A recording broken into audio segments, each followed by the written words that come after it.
मैं हूँ रियाज शाह और आप देख रहे हैं स्टार न्यूज मालेगांव चैनल। आइए नजर डालते हैं कुछ खास। वार्ड नंबर 8 के कॉरपोरेटर और इस्लाम पार्टी के मालेगांव म्युनिसिपल कॉरपोरेशन में अंसारी निहाल अहमद साहब को जो हाउस लीडर बनाया गया, निहाल अंसारी साहब, सलीम अनवर साहब, अज्जू भाई लस्सनवाला और जिनको वार्ड नंबर 8 से स्टैंडिंग कमेटी का मेंबर बनाया गया, जलील शाह साहब, उनकी वालदा और फिरोज दिलावर साहब, बाकी तमाम ही हमारे इस वार्ड के, इस इलाके के तमाम ही जिम्मेदार। सबसे पहले मैं मेरी जानिब से, पार्टी की जानिब से निहाल हाजी साहब और जलील शाह साहब को मैं मुबारकबाद पेश करता हूं कि पार्टी ने कल उनको जिम्मेदारी दी और शहीद अब्दुल हमीद रोड को इंसाफ देने का काम पार्टी ने कल किया और इंशाअल्लाह आइंदा भी इस इलाके को इंसाफ देने का काम पार्टी की जानिब से किया जाता रहेगा। आप लोगों को मैं इस बात का यकीन दिलाता हूं। सवाल ओहदा ले लेना नहीं या ओहदा देना नहीं होता है, उस ओहदे के साथ इंसाफ करना असल बात होती है। और निहाल हाजी साहब और जलील शाह साहब की वालदा ये सीनियर है, सलीम अनवर साहब भी सीनियर है, ये ऐसे अज्जू लस्सनवाला साहब भी सियासी तौर पर, समाजी तौर पर काफ़ी तजुर्बा है। यानी एक अच्छा पैनल, तजुर्बेकार एक पैनल हमारा अपना पार्टी का यहाँ पर चुनकर आप इस इलाके की आवाम ने दिया है। हाउस लीडर की जिम्मेदारी जो होती है कि मालेगांव म्युनिसिपल कॉरपोरेशन की जनरल बोर्ड मीटिंग जब होती है तो हाउस किस अंदाज से चलाया जाए, शहर के डेवलप के लिए, विकास के लिए तजवीज़ किस अंदाज से मंजूर की जाए, हाउस में अलग अलग पार्टियों से कांटेक्ट बनाकर एतमाद में लेकर एक राय करके हाउस को चलाना यह हाउस लीडर की जिम्मेदारी होती है। और हाउस लीडर तजवीज़ पेश कर सकता है और अलग अलग कमेटियों में जो मालेगांव शहर का फैसला लेने वाली कमेटी सरकारी होती है उसके अंदर एक रुकन की हैसियत से भी वो अपनी जिम्मेदारी अदा करता है। ये एक बहुत बड़ी जिम्मेदारी होती है। स्टैंडिंग कमेटी 16 अरकान होते हैं, 16 मेंबर होते हैं और शहर की आवाम ने इस्लाम पार्टी से जो मोहब्बत की, जो साथ दिया, हमारे 35 कॉरपोरेटर चुनकर आए, अल्लाह का एहसान है। और उसका रेशो के हिसाब से 7 स्टैंडिंग कमेटी के मेंबरान हमारे अपने हिस्से में आए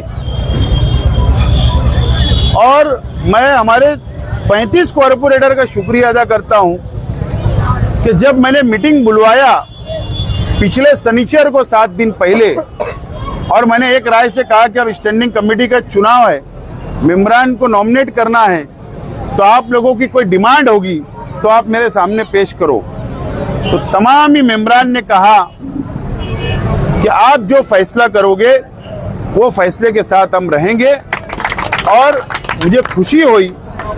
और जब कल दोपहर तक भी यहाँ पर जो लोग यहाँ मौजूद है, जिन लोगों को ओहदा दिया गया, आप उनसे पूछ सकते हैं कि कल 2 बजे तक भी इनको पता नहीं था कि इनका नाम का ऐलान होने वाला है।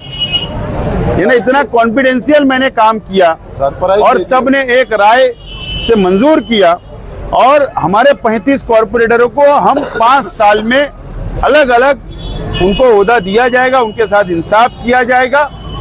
अभी प्रभाग समिति की चेयरमैन की चुनाव आएंगे, उसके बाद अभी ट्रांसपोर्टिंग कमेटी एक हमने नई बनाई, जो शहर में पार्किंग का मसला बहुत बड़ा संगीन है, ट्रैफिक का बहुत बड़ा संगीन मसला हमारे शहर के अंदर है। इसके लिए हमने ट्रांसपोर्टिंग कमेटी बनाई, उसके अभी चुनाव बाकी है। हमने एजुकेशन बोर्ड बनाने का, शिक्षण समिति बनाने का फैसला किया, जो मालेगांव शहर में, पूरे महाराष्ट्र में इतनी म्युनिसिपल कॉरपोरेशन की स्कूलें नहीं है उर्दू स्कूलें नहीं है वो मालेगांव शहर के अंदर है, भिवंडी में भी इतनी नहीं है जो मालेगांव शहर में है। तो हमने वो कमेटी बनाने का फैसला किया। तो कोशिश हम ये करेंगे कि शहर के हर तबका को इंसाफ मिले, वहाँ काम हो, शहर का डेवलप हो, ये हमारी अपनी जिम्मेदारी होगी। झाड़ कमेटी भी होती है, उद्यान समिति जिसके अंदर गार्डन डेवलप किए जाते, उसके ऊपर भी हम लोग अभी काम, वो कमेटी भी बनने वाली है। और प्ले ग्राउंड, आज मीडिया है, आप लोग है, आपके सामने मैं ऐलान करता हूं कि शहर में अब एक रुझान तब्दील हो रहा है माँ बहनों में, नौजवानों में, बुजुर्गों में, कि वो शाम में, रात में, सुबह मॉर्निंग में वो जाते जॉगिंग करने के लिए, जाते जॉगिंग ट्रैक ढूंढते हैं, तफरी करने के लिए निकलते हैं फजर की नमाज के बाद। लेकिन हमारे मुस्लिम इलाके के अंदर इसकी कमी महसूस की जाती है, सिर्फ हजार खुली गोल गार्डन छोड़ दे तो। मालेगांव शहर, मैंने मेम्बरान को पता है, मेम्बरान से आप पूछ सकते हैं कि मैंने जब 7 दिन पहले मीटिंग लिया तो तमाम ही मेम्बरान से मैंने कहा कि आपके अपने इलाके के अंदर जहां जहां भी म्युनिसिपल कॉरपोरेशन की जमीनें होगी, ओपन स्पेस होगा, वो मुझको आप 10 रोजे से पहले लाकर मेरे पास सबमिट करिए। हम पूरे शहर के अंदर जॉगिंग ट्रैक का जाल बिछाने का हमारा अपना प्रोग्राम चल रहा है, ताकि शहर की जरूरत है, ये जरूरत को पूरी करना है। उसके अंदर गार्डन भी बनेगा, प्ले ग्राउंड बनेगा, खेल कूद के मैदान हम लोग तैयार करेंगे। अभी हम लोग हॉस्पिटल के अंदर जो मशीनरी लगने वाली बात है, चाहे वो हारून अंसारी हॉस्पिटल हो, चाहे अली अकबर हॉस्पिटल हो, चाहे वाडिया हॉस्पिटल हो, ये कॉरपोरेशन के हॉस्पिटल है। तो यहाँ पर सीजर होना चाहिए, यहाँ पर बच्चों के इलाज होना चाहिए, तमाम ही कंप्लीट इलाज जो जरूरत शहर की गरीब आवाम को है वो होना चाहिए। उसका सर्वे हो गया, तजवीज़ मंजूर हो गई, हम उसका पूरा डीपीआर पैसा गवर्नमेंट से लाने की हम कोशिश कर रहे हैं। तो इस तरीके से प्लानिंग के तहत हम लोग आगे बढ़ रहे हैं और इंशाल्लाह हमारे कॉरपोरेटर, हमारे साथी जो सेकुलर फ्रंट में समाजवादी है और कांग्रेस, हम साथ मिलकर इस शहर को आगे ले जाने की हम लोग कोशिश करेंगे। शहर की आवाम को थोड़ा हमको वक्त देना चाहिए। इंशाल्लाह ईद के बाद शहर की आवाम खुद महसूस करेगी कि हमने जो फैसला किया वो सही फैसला था और सही लोगों के हाथ में इक़्तिदार गया है इंशाल्लाह। दूसरी बात, आज इसी के साथ साथ यहाँ पर SIR का सेंटर की शुरुआत हो रही है, हेल्पलाइन सेंटर की, उसका भी अभी उद्घाटन होगा। इससे पहले निहाल नगर में एक उद्घाटन हुआ, शहर में अलग अलग अभी इसकी शुरुआत हम लोग कर रहे हैं। और हमने वादा किया था कि SIR का सर्वे जब होगा तो शहर की आवाम की हम मदद करेंगे और हमने उसकी शुरुआत, हम लोग आगे बढ़ रहे हैं धीरे धीरे। मैं अभी 2 दिन बॉम्बे था और बॉम्बे में मैं एक ऑफिस में गया सेंट्रल गवर्नमेंट की, मैंने सब उसके पेपर डॉक्यूमेंट सब लाया हूं कि जो अभी जनगणना का सर्वे होने वाला है, 2 स्टेप के अंदर जनगणना का सर्वे होगा। तो वो सर्वे के अंदर हमको सर्वे के अंदर क्या क्या पूछा जाएगा, कौन से सवाल होंगे, कौन सा कॉलम होगा, क्या आवाम को मालूमात देना है, वो भी हमारी अपनी तैयारी आइंदा है। तो बोलने का मतलब, अगर हम सियासी तौर पर काम करते हैं, समाजी तौर पर हम ये शहर के अंदर काम करते हैं, तो ये सियासी लोगों की जिम्मेदारी होती है कि वो शहर के मुस्तकबिल के बारे में, आइंदा जो मुसीबतें आने वाली है, आवाम को बेदार रखना और आवाम की मदद करना, ये सियासी लोगों की जिम्मेदारी होती है। लेकिन अफसोस, ये शहर के अंदर सेहतमंद सियासत नहीं होती, सेहतमंद सियासत नहीं होती। हमको एक दूसरे को लड़ाकर, एक दूसरे को बांट कर ये शहर के अंदर हमेशा सियासत की जाती। ये अब आने वाले वक्तों में ये शहर के नौजवानों ने इस बारे में अब संजीदगी से फैसला करने की जरूरत है कि अगर आप जिस पार्टी को मानते होगे, जिस लीडर को मानते होगे, उनसे काम लेने की बात करो। इलेक्शन आएगा, लड़ेंगे, काम की बात करो, जरूरत क्या इस बात की बात करो। अल्लाह का करम है कि हमारा अपना शहर मेजॉरिटी के अंदर मुसलमान रहते हैं, या हम मेजॉरिटी में हैं, लेकिन जहाँ माइनॉरिटी के अंदर दूसरे शहर और दूसरे देहातों के अंदर जो मुसलमान है, जो देहातों में रहते, कस्बे में रहते, छोटे शहरों में रहते, वो किस हालात से गुजरते हैं, ये बारे में हम नहीं सोच पाते। लेकिन यहाँ की सियासत को अब सेहतमंद होने की जरूरत है। तो ये शहर के नौजवान ही इनकलाब ला सकते हैं। हमारी जिम्मेदारी जो शहर ने दी, हम उसको आगे लेकर जा रहे। और मैं मीडिया के माध्यम से, चैनल के जरिए शहर की आवाम से अपील करूंगा कि अपना वक्त निकालकर एसआईआर के पेपर तैयार रखना। 2002 की यादी अब यहाँ से मिलने की शुरुआत होगी। शहर में हम लोग बड़े पैमाने के ऊपर सेंटर हम लोग खोलने की शुरुआत कर रहे हैं और आवाम वहाँ पर जाकर अपने पेपर वगैरह क्लियर रखे। आप लोग ये बात को समझिए, जब असम कॉरपोरेशन का इलेक्शन था, जब मैं इसके ऊपर तकरीर करता था, आवाम को बेदार करता था, तो हमारे मुकामी मुखालिफ लोग हंसते थे, लेकिन मैंने मेरा ट्रैक छोड़ा नहीं, मैं उसी के ऊपर रहा, आवाम को बेदार करते रहा। आप देखिए 2 दिन पहले व्हाट्सएप के ऊपर एक लेटर वायरल हो रहा है।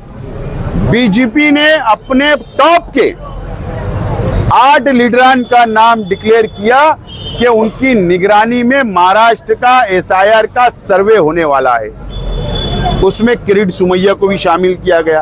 आप क्या समझते हो कि वो उदय? नहीं, वो आप लोगों पर वॉच करेंगे, आपका सर्वे नहीं होने देंगे।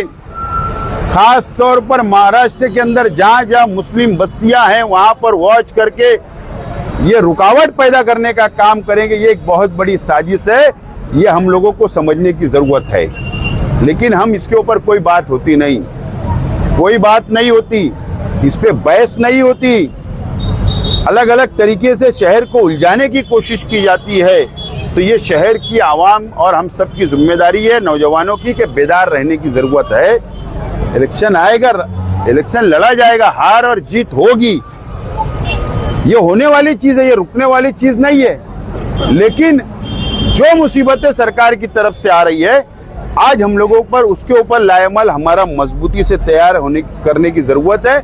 मैं यही अपील करना चाहता हूं शहर की आवाम से, और शहर की आवाम एसआईआर सेंटर जो हमारा तैयार हो रहा है उससे फायदा उठाए, यहाँ पर आकर अपने 2002 की यादी ले अपने पास संभाल के रखे, और 1 अप्रैल से जब एसआईआर का सर्वे मुकम्मल तौर पर जमीनी तौर पर शुरू होगा, उस वक्त जो पेपर लगेंगे उस वक्त भी इस्लाम पार्टी की जानिब से आप लोगों की मदद की जाएगी। बहुत बहुत शुक्रिया। जिस तरीके से आप मतलब देख रहे हैं, तो मालेगांव को क्या एक मॉडल बनाया जाएगा पूरे महाराष्ट्र में? बात ऐसी है, मॉडल बनाने के लिए दिमाग की जरूरत होती है, और अल्लाह ताला ने हमको दिमाग दिया, अक्ल दी, सलाहियत दी, तजुर्बा दिया। आप देख लीजिए कि पहली मीटिंग के अंदर जो हमने तजवीज लाई थी महासभा के एजेंडे के ऊपर, वो शहर को हम एक रास्ता बताने की हमने कोशिश की। दूसरी जो जनरल बोर्ड की मीटिंग होगी उसमें भी शहर को हम रास्ता बताने की कोशिश करने वाले हैं।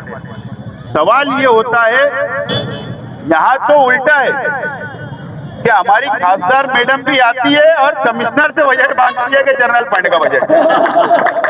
अरे खासदार है आप, सेंट्रल से पैसा खींच कर लाओ। और हम जो बात कर रहे हैं, हम स्टेट गवर्नमेंट से फंड लाने की बात कर रहे हैं। तो इंशाअल्लाह अगर शहर के आवाम का साथ रहा और हमारी मेहनत रही, हम जरूर मेहनत करेंगे, ये शहर को मॉडल बनाने की हम लोग कोशिश करेंगे। और मुझे यकीन है, और एक जो हालात जो बता रहे हैं इस महाराष्ट्र के, कि मालेगांव शहर के अंदर इस्लाम पार्टी का मेयर जब से बना है, हम इक्तिदार पे आए हैं, तो महाराष्ट्र के अलग अलग शहर, अलग अलग डिस्ट्रिक्ट की मुसलमानों की उम्मीदें जाग रही है और वो मालेगांव पैटर्न को कबूल करते हैं। इस वीडियो को लाइक करें, हमारे चैनल को सब्सक्राइब कर बेल आइकन जरूर प्रेस करें। हम